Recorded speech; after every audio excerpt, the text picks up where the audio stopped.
All over the world, the active participation of civil society organizations has been widely accepted as significant in deepening and consolidating democratic experiences of nations. In Nigeria, civil society organizations play a major role as watchdog of Nigeria's democracy by applying political pressures, expanding the political space, and enhancing citizens' participation. Though in some cases, governments have often taken their roles to be confrontational due to the perceived pressure they generate on the political system. But the fact remains that civil society organizations, as varied as governments and public perceptions of their activities may be, they play acceptable roles in achieving credible elections and bringing about stability in the polity. To what extent have they achieved these goals in Nigeria, especially as we journey towards 2015, is the focus of our discussion on Nigeria Today. I am Shegun Ojelade.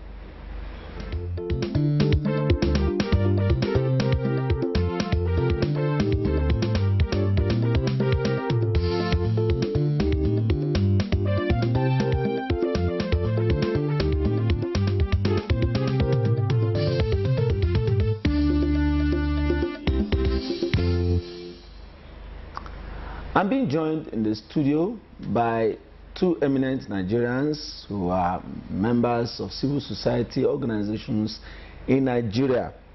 On my left is Ambassador Aisha Audu Omeje. She is of the A3 Foundation Incorporated, Nigeria. Welcome to the program. Thank you. On our left is another civil society practitioner, Prince Gomini Nameni. I hope I got that right. Yeah. Okay. He is of the African Grassroots Empowerment Organization. I welcome you to the program. Thank you. Now, we're discussing roles of civil society organizations like yours in deepening democratic practices in Nigeria. Now, let's look at the Nigerian democracy over the years. What will you say have been major contributions of civil society groups to where we are today in the practice of our democracy? Thank you. Worldwide, it has been affirmed that civil society organizations have played very, very important roles in deepening democracies in various regions. And in Nigeria, particularly since 1999, you have seen that that has also become the sphere of the affairs. I can particularly say in 2011 that it was a great outpour of civil society organizations in partnership with international observers to see that our democracy went the way we expected internationally, and we were applauded for that. Civil society organizations had never been left back. They also don't sit back. They try their best to bring about awareness of the situation and the voters' education, and also empowering the citizens on the reasons why they have to be part of a democracy process by voting and making their voice heard. Now, let's look at areas where we can say, okay, just like Ambassador said, areas where you see in clear terms, in concrete terms, is it in political mobilizations, for instance? Is it in advocacy? What are the areas that you feel, okay, civil societies in Nigeria have played major roles in deepening our democracy?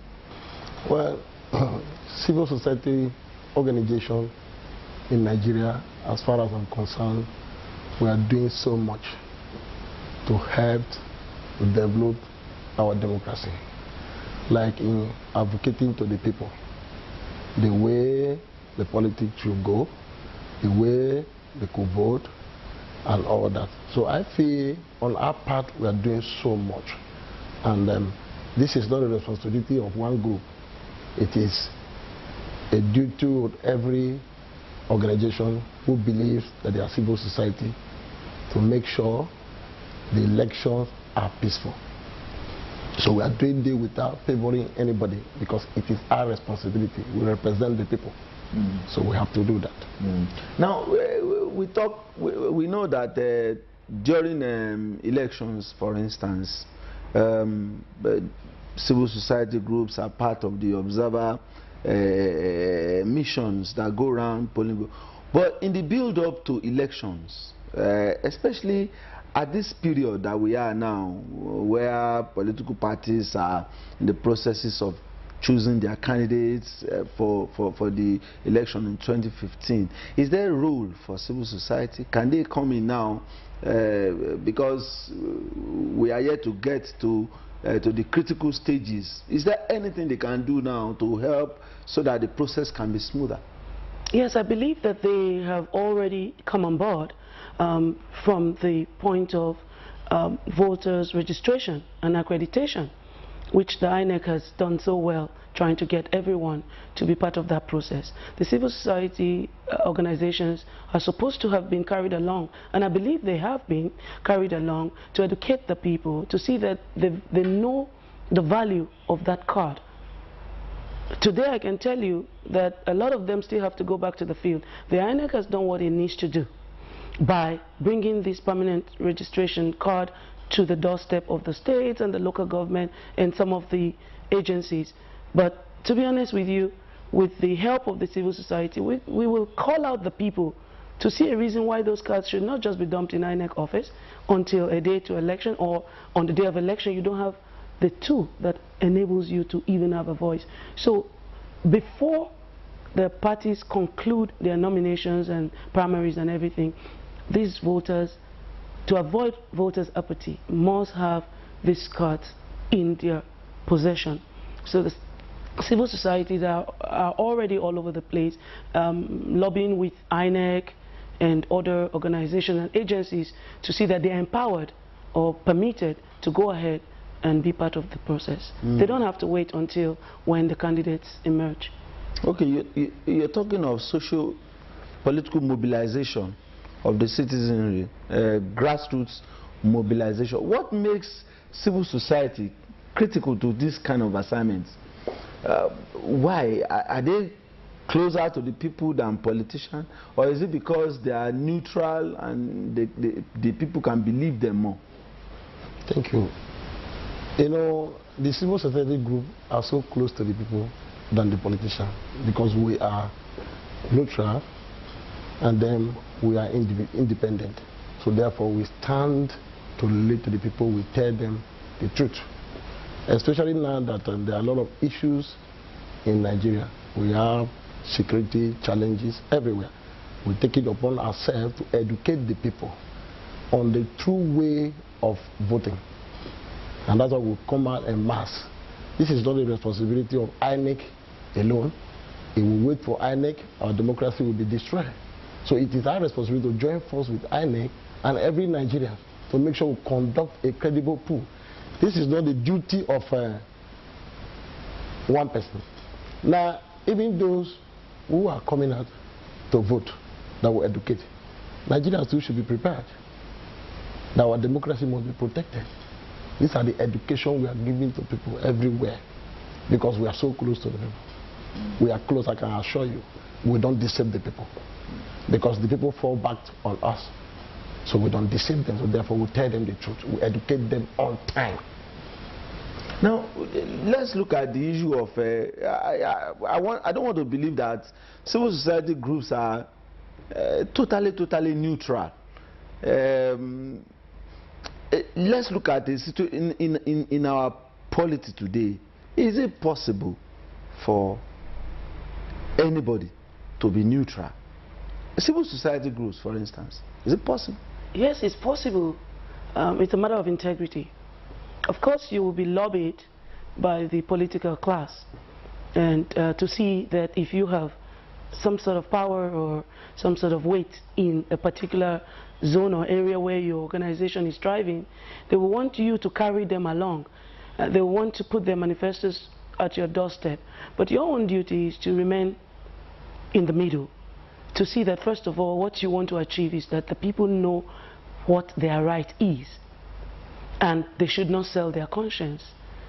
give them reasons. If you're going to support anyone or create an enabling ground for any party or any individual, you must have seen reasons beyond doubt that you would use to convince those people that this will work for you. Except from that, you have enough support sometimes from international communities. You're not being funded by any of these people except you decide to accept their fund. So if you are that independent, just like my brother mentioned, that gives you power to remain focused. In this coming 2015 election, as security remains an issue in Nigeria while we fight it, we must begin to let them know too that their voice in deciding who rules them reduces their exposure to this poverty and lack of development that is costing them their lives. And if they can see it from that point of view, they would not want to sell their conscience for $1 when they can see that beyond the election, they can even try to get out the person in office. That's our duty, to let them know, not only before election, but after election, if you're not satisfied with what you are getting, we will also help you and take you to the right authorities to lay your complaints and to even pull these people out of office. We've not exercised those powers yet, and we're educating the electorate to be emboldened enough to do that. Quickly, before we go on break, you want to add to that? Yes, let me add to that. The truth is, there are different organizations, civil society group. There are political group. There are ones that are not political. Now, I'm meeting Ambassador for the first time. When you hear from her, you know that she is not political. When you hear from me, you know I'm not political. Now, most time people relate organizations to be the same. We are not the same. We are not political. We don't believe in anything politics. Our duty is to stand in between the people. We must educate the people. We must make them know what they don't know. We must let them understand, like she said, that if we vote for you and you are in power and you don't go the way we want, we can pull you out of there with respect to the law. So this is what we are doing. So we are doing that without putting anything in the back. Now, the program is Nigeria Today. We're taking a look at the role of civil society groups in our journey to 2015 general elections. We will take a short break now. We'll be right back.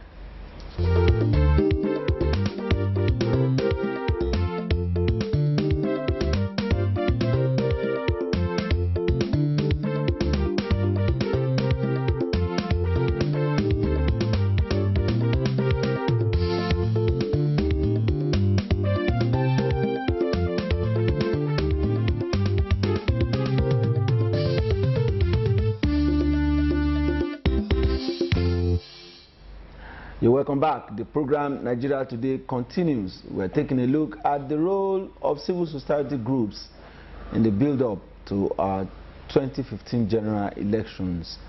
Now, before we went on break, we were talking about whether it was possible for civil society groups to be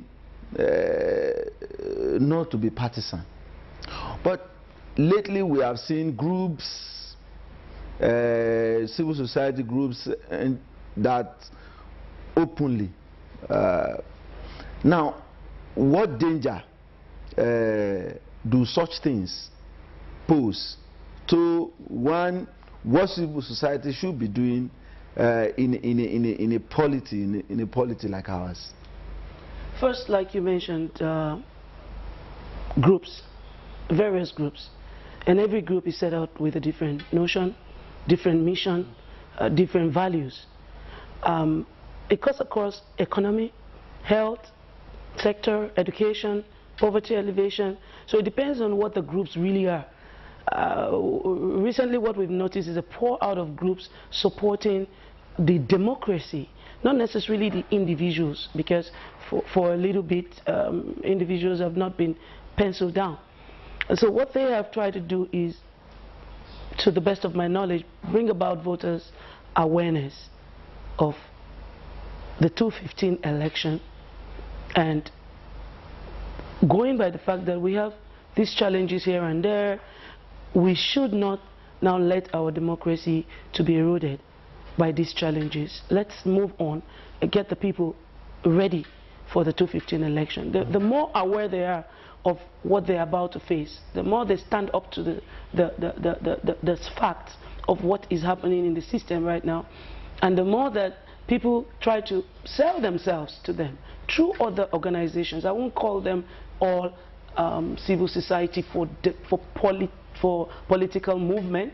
They could be in various spheres struggling to bring in people who will improve their economy of their states or their country. But for me, so far so good. What we've seen so far in the public scene is more of organizations getting involved, getting relevant in the process of a democracy change. You know, a dispensation that would come after another administration, whether in continuity or not. Just like you said, yes, there are multiplicity of groups campaigning or championing various causes. Yes. But at times, funding can be a challenge. At times when one is seriously pressed for